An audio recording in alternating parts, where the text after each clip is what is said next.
الرجيم أما بعد فأعوذ بالله السميع العليم من الشيطان الرجيم بسم الله الرحمن الرحيم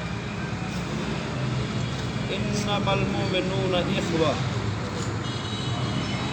بے شک مومن آپس میں بائی بائی ہیں۔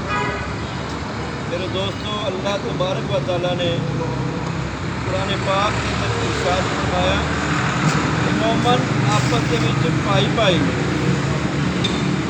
اور نبی علیہ السلام کا فرمان ہے، پیارے پیغمبر جناب محمد رسول اللہ صلی اللہ علیہ وسلم نے فرمایا کہ اگر کوئی مومن مسلمان اپنے بھائی دی مدد کرتا رہتا ہے، جدوں تک وہ اپنے بھائی دی مدد کرتا رہتا ہے، اللہ تبارک و تعالیٰ اس کی مدد کرتے رہتے ہیں، اس کے کام کرتے رہتے ہیں، اس دیا مشکلیں پریشانیاں انہوں دور کرتے رہتے ہیں۔ اس واسطے دوستو، اپنے بھائیوں کی پریشانیاں تکلیفاں دے وچ انہوں کا ساتھ دیا کرو۔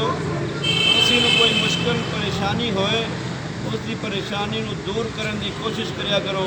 اگر تسی دوسرے بھائی کی پریشانی نو دور کرو گے تو اللہ تبارک و تعالیٰ تہاڈیاں پریشانیاں نو دور کرے۔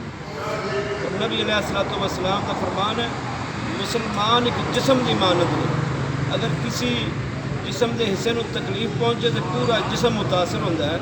اسی طرح سانو غور کرنا چاہیے اپنے معاشرے کے اندر، اگر کوئی سپاہی نو کوئی پریشانی، کوئی مصیبت، کوئی تکلیف ہے تو ان کی تکلیف کو اپنی تکلیف سمجھنا چاہیے، پھر اسی خالص ایمان والے ہوں گے، خالص مسلمان ہوں گے۔ اللہ کی ذات مینوں اور تانوں عمل کرن دی توفیق عطا فرمائے، اور اللہ اور اس کے رسول دی اس رستے تے صراط مستقیم تے چلن والا بنائے۔